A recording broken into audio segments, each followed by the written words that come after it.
Welcome to Choppin It Up, a podcast powered by Journey, where we talk about freight, how people got to where they are, and their career journeys, pun intended. All right, let's chop it up.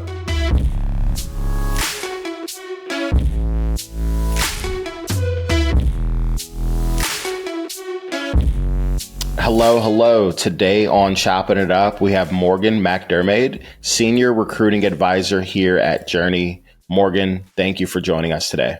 Thank you for having me, Will. I'm so excited to be here. Of course. This is going to be fun. You have a really cool, interesting story that I've had the opportunity to get to learn. So excited to dig in here a little bit. I had the pleasure of meeting you on LinkedIn a little bit over a year ago, just chatting. And this was, I think, probably maybe April or May of last year. So it's been just absolute pleasure getting to know you. And it's really cool to see everything you've been able to work on and work through during your career in transportation. But I know you had a lot of cool stuff before you got here. Oh, yes. I have lived a bold and adventurous and wild life before I even heard the word logistics. Totally. But it's good. I'm glad to be here. I like working in logistics. I think transportation is really interesting. Yeah, it's a crazy space, tell you that much. So let's start with a fun fact. I know you have a couple of really cool ones. So which one did you want to share with us? I know. I sent you 3. How do you pick one? I know. I'll start with my weird little hobby. I have this weird little hobby of writing murder mystery plays. They're dark comedies, and I make my family perform them at holidays. Interesting. I think you told me that before. Mm-hmm. I write one almost every year, and they're always comedies, but I kill off a family member in the beginning, and no one ever knows who it's going to be. Man, you're so creative. I love that. I'm sure that makes the holiday events very interesting.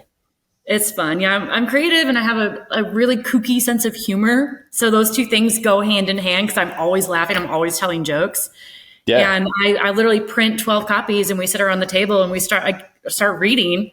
And then halfway through, someone's like, "Oh my God, I'm dead." Oh, gosh. That's hilarious. Well, I look forward to hearing about the next couple episodes of the family murder mystery. Yep. This year's takes place in Miami. Awesome. Well, that'll be electric. I can only imagine. So let's dig in here on Chopping It Up. We'd love to just talk a little bit about stories and how people got to where they are. And I love your background and whatnot. So feel free to start wherever you'd like, personal background type stuff. Yeah, I'll try to make it concise because there's a lot, but I have a degree in public relations. And after I graduated, I was just terrified of being in an office. Like cubicles frightened me. So I actively avoided getting what I thought was a real job. And I took a job at Disney World instead, which is a really fun first job out of college. And that opened my eyes to a lot of unique career paths, a lot of ways to travel, people around the world. And I just started traveling. So in my quest to avoid cubicles, I ended up spending almost 10 years just backpacking around the world, working different odd jobs as I went along.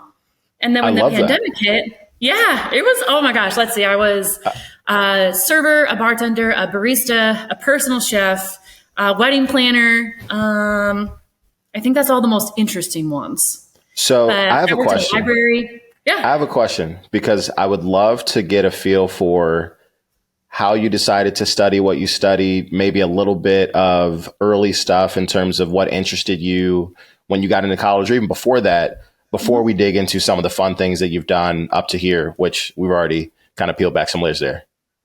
For sure. Well, I originally went to school for neuroscience and medicine. I'm really interested in the brain. I'm really interested in the body and health and wellness. And I was very close to being done with my undergrad when a close family member had a severe stroke. And being in hospitals and being around all that, I was like, no, I don't really want to do that. So I decided to embrace a different aspect of my personality, which was my love of writing and all things creative. And that's kind of what steered me into public relations. Awesome. So I ended up getting a degree in public relations instead. I love that. I also am always very intrigued by the health and wellness stuff that you share because you get really lit up and excited about that. So I know that's always really top of mind for you. And it seems like it's been that way for quite some time. Oh, for sure. I know weird stuff about food. Like if you have a bad sunburn, you need to eat watermelon. Like I know so many different things about how to maximize your wellness through just like what you eat and how you live. I love that. Okay, so we're done with college now. Got your degree. You're like, Yep. I don't want to be in a cubicle. Cubicle fear. Out of here. Took a job at Disney right after school. Keep going from there. So from Disney, I went to Alaska and I got a job. I used the Disney experience to pivot to a job with Princess Cruise Lines, which was really fun. They placed me at a hotel in Alaska. I hated it. So that's when my true nomad years started, is after about 6 weeks of working at the resort. I didn't want to do anymore. So I bought a car, I bought a tent, and I just took off and spent the rest of that year living in a tent in Alaska, just hiking and exploring. What year was this?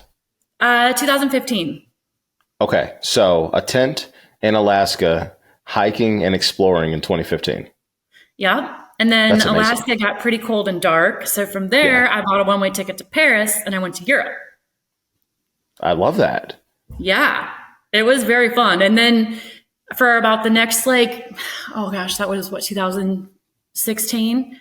Up for the next 4.5 years, just did a bunch of amazing travel right up until 2020, which brought us to the pandemic, where I was living in the Caribbean. We got to dig into that travel though. So we can't just skip 5 years. We can't go from Alaska to Paris and then, all right, we did 5 years of travel. I want to know. So tell to me about maybe favorite places or stuff that you learned during that time. Yeah. Well, Paris was interesting because you probably don't remember this because it didn't really make the news here, but Paris had a bombing, like a mini terrorist attack. And it was on the street my hotel was on. And so my entire family was like, oh my God, where are you? Where are you? And I was like, you guys need to chill out. I'm in Budapest now. I was just wandering around. Yeah. I went everywhere. I went all over Asia. I went all over Europe. I went over Central America. I have not done much of South America besides Brazil. I need to get back there. But some highlights for me were spending a month in India. I loved India. I camped on the border of Pakistan in the desert. We put all of our gear on camels and rode camels out into the desert. That was really cool. That's amazing. it was awesome. Oh my gosh. You've never had chai tea until you've had chai tea made over an open flame in the desert with the stars everywhere. I've definitely never had chai then because I've not done that. No, it was so cool. I hiked in Nepal. And actually in Nepal, when I was hiking there, a wild buffalo came around the corner and charged me and pushed me off a cliff. So that was a wild experience. I'm sorry, what? Yes, a wild buffalo. My guide was like, it's fine, go around. And I was like, I don't think, go around, that applies to fallen logs and puddles. That doesn't apply to wild animals. No. But he went around it just fine. So then I thought maybe I could go around it. And the buffalo either smelled my fear or knew I was small and weak and just charged me and just boop. And off I went. So what happened? I panicked and I grabbed onto its horns and was on its head. And then as it ran down the path, I was holding on. And then I knew I had to let go, and I was so scared. I was like, I shouldn't say this on live recording, but I peed a little. I was so scared. I let go and threw myself to the side and hit the ground, and its hooves went right past me. And then I just laid there and I was completely fine. And my guide came and hauled me up by my backpack and was like, you're fine. And I was like, again, I don't think that applies here. What country were you in at this point? Nepal. That is crazy. Sounds like something from a live action movie. Oh gosh, I'll never forget it. I actually turned it into a children's book for my nieces and nephews. It's very cute. Momo sees the world. Momo sees the world. Yeah, another hobby. But I've done so much travel. My mode of travel is a bit different in that it was usually price driven. So I went wherever I found a cheap ticket. If there was a sale, I was going. So I've been to a lot of unique places just simply because there was a sale on flights. And I still look at flight sales constantly. I found a $200 flight to Norway last week, and I seriously considered buying it because it was $200. Listen, you know how I feel about Norway, and I would give you all the recommendations. So if you end up going, I'm all in. I know. You love Norway. Yeah, that's awesome. Okay, so Give me your favorite place that you spent some time during that 5-year stint between Alaska and 2020 when we pick up the story. I would have to say either Nicaragua or Scotland because Okay. they're both beautiful and untamed and very wild, but completely different climates, completely different cultures. But they both have this original wild feeling and it's very authentic. And those are the kind of places I love. That's amazing. I've not been to either, but when I get ready, I'll ask you for some recommendations because I'm sure there's quite a lot to see. Oh, yeah. Nicaragua is one of the few places in the world you can go volcano boarding, which is Whoa. where you ride a wooden sled down the side of an active volcano. And you have to wear all this gear and like you wear like protective suits and like these big glasses. And when I went, the guy in front of me broke his leg. And then the guy was like, okay, you're up. And I was like, oh, we're not gonna stop. Like, you know, in the US, we would probably shut it down now. They're like, oh, no, just avoid that area. Dude, I would be so afraid of breaking my leg at that point. So that's I was cool. too. Well, there have my been gosh. so many moments in my life where I was like, well, this might be it. But I guess that's okay. Listen, you have made it through so far, so respect, but that is crazy. So volcano boarding Yep. in Nicaragua and then Scotland you enjoyed a lot as well. Sweet. Love Scotland.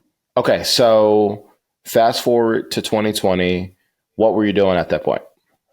I was in Brazil going to Carnival, and which is, if you don't know, is essentially like their Mardi Gras. So parties in the streets, huge event. They have them all over Brazil, but I went to the one in Rio. And then when we started seeing the news that things were shutting down, I was like, oh my God, like I got to get my ass home before I'm stuck here. Which, Right. you know, is like, whatever, it's Brazil. But I went back home to the US Virgin Islands, which is where I was living at the time. And I was a wedding planner, actually, for a resort on the island. Fun, Oh, that's really cool. fun job. Yeah, I'm weirdly good at weddings. Very good at weddings. Nice. But I immediately got laid off. And then my landlord said, if you can't pay, you can't stay. So I turned in my keys and went to another island of the Caribbean where I proceeded to live in I mean, the home was finished technically, but it was under construction, and like we had to like purify our water. Like it was wild. Purifying my water is something I never want to do again. Sure. But stayed there for almost 6 months, and then as I started to run out of money, realized that it might be time to grow up. I'm a big believer that your life is going to flow the way it's meant to, and you have to listen to signs along the way, and you have to kind of follow where you're led. So I was running out of money. I knew nothing on the island was reopening. I'd been there for 2 years. And I said, you know what? I've been doing this crazy travel stuff for so long. Like, maybe it's time to get a job. Like, maybe it's time to figure out the next chapter and whatever that looks like. And maybe it's going back to school, or maybe it's, a real home with a living room. So Sure. I sold my car down there, came up to the US, used my remaining funds to buy a car. And then I started just driving and applying for work. I applied to whatever jobs looked interesting to me on Indeed, and I just circled the US. Where did you start your driving and application process? I started my drive in Michigan. That's where I'm from. So that's where Got I it. flew home to. My parents picked me up. I stayed with them, kind of got back Yeah. on my feet. Then I bought my car, and then I took off. So I went to Nashville first because I really love like the South, and started like making this loop around the South and looked at like Savannah, Charleston, Mobile, New Orleans. I actually had this crazy experience in New Orleans. And then I also applied for jobs in Chattanooga because I had a friend who lives here. So that's kind of how it got on my radar. Then I was on my way to New Mexico to check out a university because I thought maybe I'll go back to school, like finally get back to the world of medicine and neuroscience and nutrition, when I got a call from a logistics company in Chattanooga. And I turned around, I drove back, and I've been working in freight ever since. And I moved I started my job in Chattanooga, moved to Chattanooga in February of 2021. Feb of 2021. Okay. So that's when your career in transportation started. Before we dig into that, when you think about just pivotal moments or just decisive turning points, anything that stands out for you pre-transportation where it could have been through the travel while you're doing different things or figuring out ways to go enjoy what you were seeing. Anything that was pivotal for you? I think the first solo trip I did because the first time I ever flew in a plane, I flew to Italy. Like, I'm just an extreme person. That is extreme. Didn't even know how airports worked. And I was like, I'm going to go to Italy. Love that. But I went to Italy and I studied abroad for several weeks. And I realized, like, you can do this. Like, you can travel. So breaking down those barriers of fear and realizing, like, hey, it's going to be okay. And the trips that followed that one, where I realized, like, this is a life I can do if I want to. Yeah. How old were you when you took that flight to Italy? 18. Oh my gosh. Okay. So huge turning point pretty early. Like, the world is big. There's a lot to see. Yes. I'm from a very small town. So to have that experience was eye-opening for me. How small? I think, I had the same high school teachers as my father. Small. Small. I was like, how do I describe this? Yeah. So got the opportunity to see the world at a young age. And obviously you spent quite a long time after that traveling. So it had to be really impactful. Yes. And I just realized there was just more to see.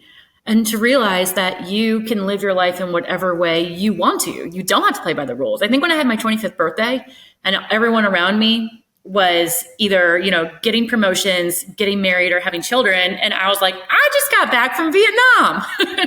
Yeah. It made me realize that you don't have to play by anyone else's rules. You have a set amount of time and you can do whatever you want with it. And as long as you're a good person and you pay your bills on time and you save for retirement, the rest doesn't really matter. Totally. I really respect that about you. And it's been something that I think it's just taking me this journey of life to understand there's so many different ways to get to where you want to be, and seeing a lot of people that I know kind of take like the traditional path, and then having my parents or support say, hey, you got to do what's best for you, right? Make the decision that helps you feel happiest or get you to where you want to be. I think that's how you end up being fulfilled, right? Because you could do what everybody else does, and that doesn't mean that's for you. Doesn't mean it's wrong. It could be for them. Doesn't mean that it's for you. I agree. And I think you have to clearly define what matters to you. And, I have a lot of people who are really interested in titles and fame and money, and that's great. Go chase it. And they are very successful in their own right, and they're very happy, and they're doing what they're chasing after, what they want to chase after. Maybe they'll never see as many places in the world that I've seen, but that doesn't matter to them. So who cares? Right. And for me, my definition of success is seeing as many places in the world as I can. And by my definition, I'm very successful, but I'll never have the titles, and I'll most certainly never have the money. And that's okay with me. But It's all up to you. I respect that. So let's hop back into transportation, because I think you've also seen a lot and learned a lot in the last, this will be 3 years in the transportation game. So got into freight in February of 2021. Talk to us a little bit about that experience. It's an interesting industry to join. It is. And my first role was on the sales floor of a freight brokerage. So I was completely green, had never worked in an office even, and I went from never working in an office ever to working at a freight brokerage, which is just wild. Yeah, it is. But I learned a lot. In freight, you either learn and grow and survive and find success, or you will find the door very quickly. And I managed to learn and grow and thrive and find success. So I started off in a sales role where I was focused on drayage. So I moved containers, and it was really fun. I had a few customers. I was decent at it. I wasn't very good at the freight side, but I was really good at the people side. Sure. So when I left my role and moved into recruitment, I had this prospect who, when I texted him, I was moving over, he was like, who's going to call me on Fridays? I said, no one, Lenny. You don't book freight with us. That's amazing. But he just looked forward to our Friday calls. Yeah. So I started on the sales floor. And after 3 months in opening in recruitment at the same brokerage, I came up and I put my hat in the ring for it, as they say, and moved into recruitment. And that's where I really found my home in transportation. Is as a freight broker, I am so-so. But as a recruiter, I am one of a kind, and that's where I really shine. Awesome. So talk to us about that transition from sales to recruiting internally. challenges, what it was like, type of stuff that you were doing? I was awful. I was horrible at it. So a lot of recruiting comes very naturally to me. Building relationships with people, drawing answers out of people, making people feel comfortable to, tell you things about their work experience or their metrics, like creating the space where they can talk and you can kind of dig deep to find their skills and you can match them with roles. I'm very good at that. The technical side of it, I had to learn. My first 2 months as a recruiter, I made the mistake of trying to source people, not through LinkedIn, but from their work emails at our competitors. And I got a really angry email from the president of a rival brokerage telling me I needed to cease and desist. So I made a lot of mistakes along the way. Oh, yeah. But the good thing about me is that I am not afraid to make mistakes. I just learn from them and move on. So learned a lot, took a lot of notes, made a lot of mistakes, and just got better at it every single day and fought hard to get good at it and asked a ton of questions. And one of the things I did as an early recruiter was I met with every single manager the company had, and I spent time with their teams. I just shadowed everyone I could at the company, and I took notes and I made profiles and I learned every role. So then when I started sourcing for it or interviewing for it, I could actually speak to a day in the life and I could describe what that person did. I just learned everything I could. One of the things you mentioned, I just wrote down, is not being afraid to make mistakes. I think that is something to learn in general for life, because I make mistakes every day. We will continue to make mistakes as you work through things, but you can't let that dictate how you come back and handle the next situation. But if you do, it's going to hamper your growth, right? Like, it's just really tough to work through anything new and not make mistakes.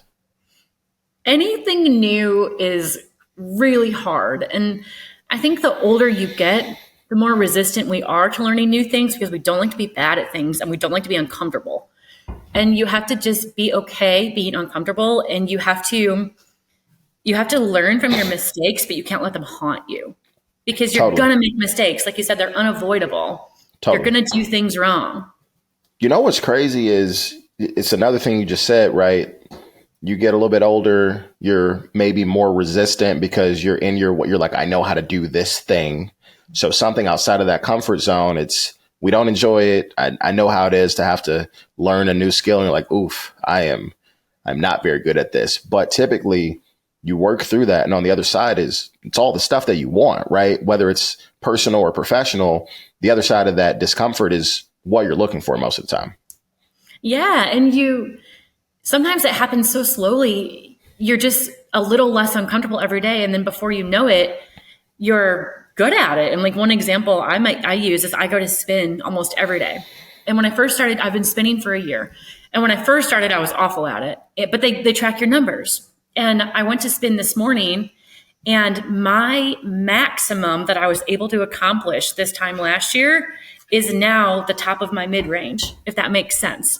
Yeah. Like, I'm like getting so much better. Every day it's hard. It's really hard. And you don't notice your little small progress every day, but you just get better at it. And then one day you wake up and you're like, oh my God, I'm not horrible at this. Totally. It's a good lesson for life that you can apply to a lot of things. So you had to work through that during your internal recruiting while you're at the brokerage. Tell us a little bit more about scaling through that role. So I know you took on other responsibilities and had a bunch of other stuff that you were doing. Yes. So the brokerage I worked at grew very quickly. And so everyone adapted. And so my manager, who was the sole recruiter who became the recruiting manager, moved over and became the marketing manager. And he left these shoes to fill. And they offered me the promotion. And I'd been a recruiter for less than a year, but I said, well, I can figure this out. So I took the promotion. I became the talent acquisition manager. And over the next year, I took on a team of 5, and I became responsible for 12 different offices. Oh my gosh. And yeah, I grew very quickly, and I just absorbed everything I could. I learned everything I could. I created processes where we had none. I taught my team. I also told my team, hey, I'm also new. If you have a better way to do this, let's talk about it. Nothing we do here is set in stone. Everything can be better, and your ideas may be better than mine. So I always want to hear them. Totally. And over the next 2 years of doing that, I helped the company hire almost 1,000 people. just by moving fast, by constantly learning and adapting, and by giving my team the freedom to be creative. I love that. There had to be some challenges throughout that process. Hiring 1,000 people, not very easy. And managing a group of 5 or so people is also very challenging. So talk to us about some of the challenges that you had to work through.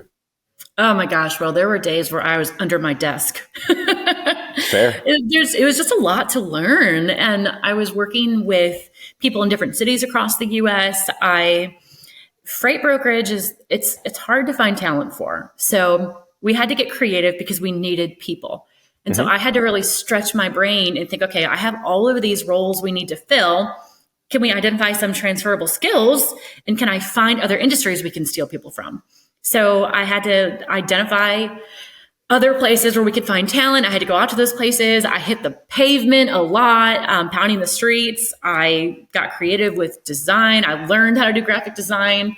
I think the biggest challenge was learning to work with all different personality types.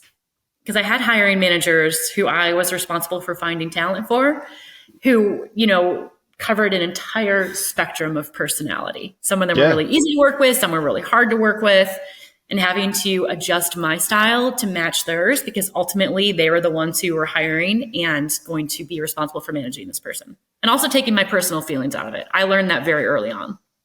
Totally. The ability to work with the different types of people is one of the most important soft skills. So learning that early on, and now being on this side of the recruiting game, agency style recruiting, got a lot of different personalities, a lot of different types of companies. You got to understand how to work with those people to be successful.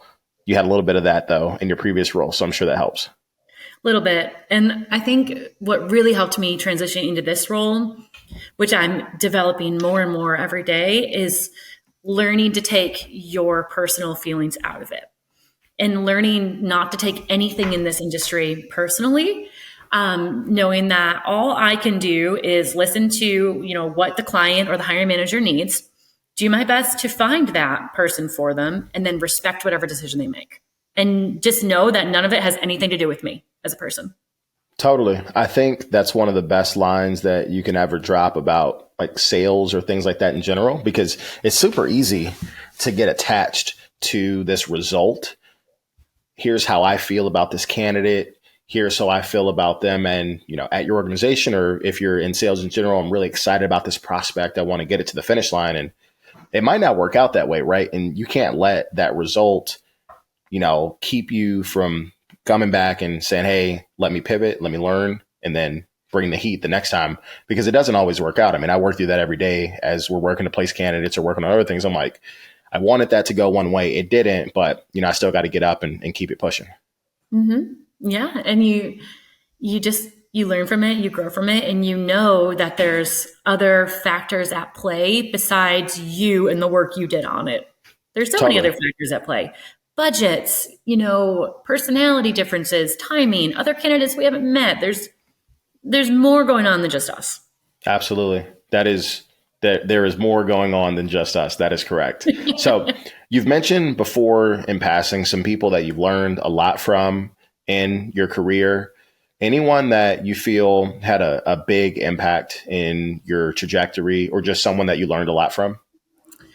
Well, the first person that comes to mind is going to be Malcolm Harris. He was the recruiter who hired me to be a recruiter.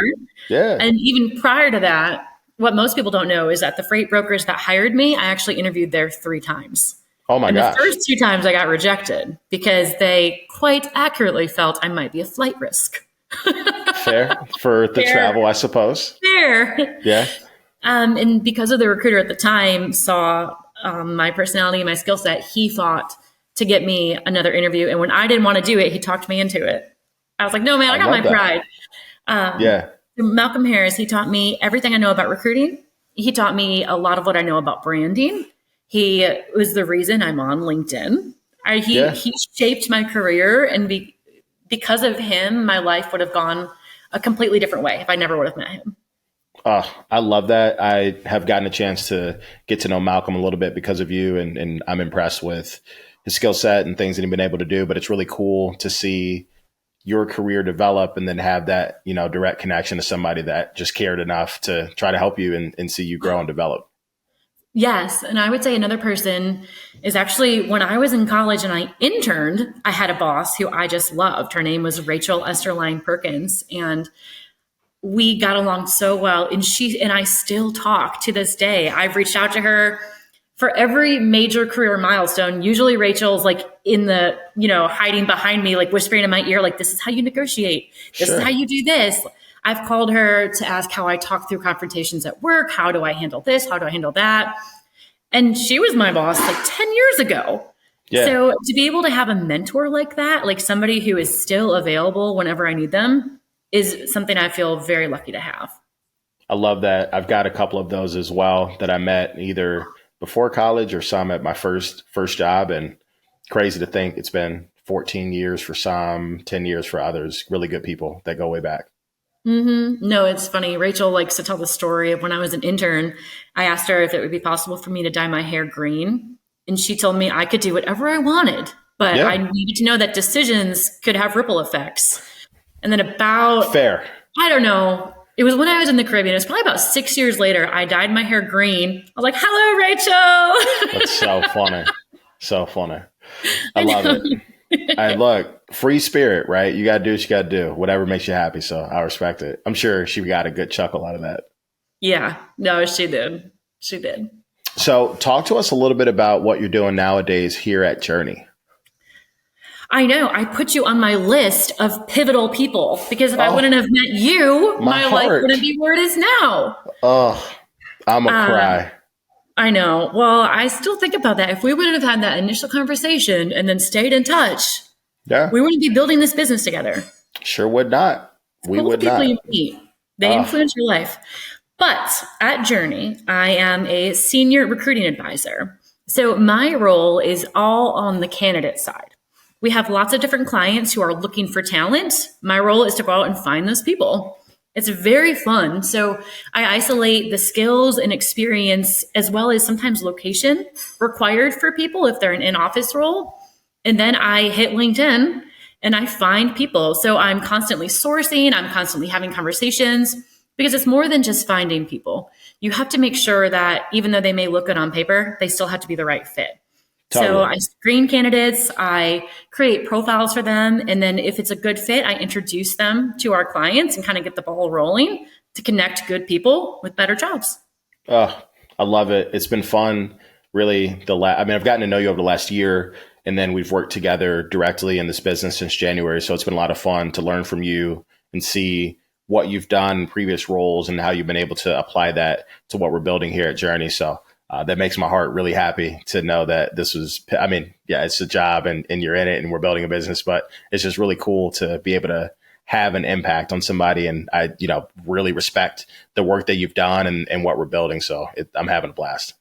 Me too. I mean, Will, if I wanted a job, I could go work at Walmart. I want to do something I care about. I want to do something that makes a difference. And I want to work for a company that I believe in. And Journey is all of that for me. That makes me so happy. This is the best. So one of the things I think you do a really good job of personally is balancing stuff that you like to do, personal things, whether it be going out with friends or going out to eat, obviously travel. I think I have struggled at times to not just have my head down doing the work thing. And sometimes I might miss something or not prioritize other things that are enjoyable. How do you do that well and still produce and do well in whatever you're undertaking? I think that's a particularly unique skill. Well, when I'm working, I'm working. Pardon my French, but I don't dick around if I'm in work mode. I'm not scrolling. I'm not wasting any time. I may not work 10 hours a day like other people do. I may only work 6, 7, but I make sure they're really, really good. So I think that you need to focus when you're working. You need to remove all distractions and you need to create a to-do list or a block schedule or whatever it takes. You need to get your stuff done because I take it very seriously. The other thing I do is I make sure I block in time for fun. I schedule events with friends every week. Maybe it's a brunch, maybe it's a quick coffee date, maybe it's a lunch date, maybe it's a movie. But I block out that on my calendar as well, because otherwise you can blink and a month has gone by and you haven't seen any of your people. Yeah. I Time also flies. make sure time flies. And if you're not careful, it will pass you by. Mm-hmm. But yeah, and Crazy. I also make sure I have time for hobbies that don't have screens. That's really important Yeah. to me. Spend a lot of time on a screen. So my hobby, I go for a walk every day. I listen to audiobooks. I do crosswords because I'm a grandma. I actually do know how to knit. I really am a grandma. I love it. cook. I love to cook. It goes back to making sure what you put in your body is good. I love to cook, but Yeah. I prioritize everything in life that's important, and I try to make sure whatever I'm doing, I make the most of it and I focus in on it during that time. That was a long answer, but That was a great answer. Anything you can think of now, future wise, that would make you really happy to be able to go and do? ooh, work-wise or personal-wise? And whichever one you want. It is a dream of mine. I'll tell you two, one for work, one for life, but it is a dream of mine to go to Africa. I have always wanted to go there. So I've been kind of like looking at some trips or thinking about going and work remotely there, but that's a personal dream that I would love to see fulfilled in the next year or two. Mm-hmm. Career-wise, obviously you and I know this is a new business, and I want to do everything in my power to make it hugely successful. So I know both of us are on the same page about never wanting it to be a large staff, but I want it to be a large company. I want everyone to know who we are. I want our brand to be huge, and I want people to know that if they're looking for a new role or they're looking for talent, they can come to us and we'll help them. I love that because you're already a big part of the brand that we're building. You're a big part of the impact that we're able to make for placements. And we have a lot of other areas of the business that we're able to do and build purely because we've got good people on the team that are helping to be strong brands for what we're building. So I appreciate your focus and intensity for that. And we're certainly on the same page about we want this to be a very effective, strong, tight-knit group. And when people see Journey and the brand, they know what they're going to get from, an execution perspective. Yes. And love it. I'm just proud to be here. Hey, well, I'm really glad to have you. I know the rest of the team is really glad to have you on the squad. I want to wrap up here with a couple of questions. So the first one is going to be your favorite book. What's your favorite book? That was so hard for me, Will, because I love to read. Yeah. But I think I got to go with Harry Potter. Okay. We talking about the whole series or a particular one? Whole series. The first one came out when I was 9. So the way they spaced out, I grew up with Harry, Ron, and Hermione. The last one came out when I was 17. It influenced my childhood, and they're so well written. And I don't know. It's just still a favorite of mine to this day. You might hate me for this, but I used to read those books so fast as a kid, and I'd write the day that I started and I write the day that I finished, and I got to the Order of the Phoenix, and then it lost me there. I mean, they were great books up until that. I don't think they're bad after that. I just lost interest, but that was where I hung my Harry Potter hat up at. They're good books. I know. And, as an adult, I read a lot of Stephen King. I read a lot of historical novels. I don't really read much magic or fantasy anymore, but just, I don't know, something about it. I love I typically listen to a lot of books on Audible, but I like to throw in one or two fantasy or fiction books because I think it helps me think creatively. It's such this cool world that you're imagining in your head. So that part's cool. Okay. All right. Next question. All right. So as we wrap up here, how do people reach you? What's the best place if someone wants to see your content or just connect with you moving forward? LinkedIn. LinkedIn is the only social media I'm active on. Beautiful. It's just Morgan MacDermaid, I'm assuming? That's me. Mm-hmm. Beautiful. Awesome. Well, thank you so much for joining Choppin' It Up. You have an amazing story. I am so happy to have you on the team. You've been incredibly impactful. I look forward to what we're going to be able to build for years to come. And thank you for sharing with us today. Thank you for having me, Will. Of course. I'm honored and grateful for everything you've done for me. We're just getting started, so I appreciate you. Oh, yeah. We're going to keep building this thing every single day. Awesome. We'll catch you later. All right. Talk to you later.